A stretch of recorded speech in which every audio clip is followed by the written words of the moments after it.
Open the glove box. Unhook the dampener arm. Push in on the sides of the glove box to release the stops and lower the glove box. Unclip both sides of the housing cover to remove it. Remove the old filter from the housing and clean out any debris inside. Insert your new filter with its arrow pointing up. Reclip the housing door. Reinstall the glove box assembly.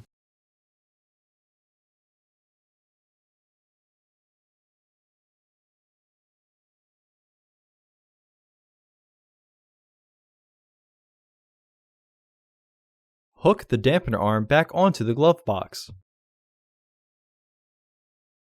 Close the glove box. Order your parts today at filterheads.com. Also, please like our video and subscribe to our channel so you won't miss any new content.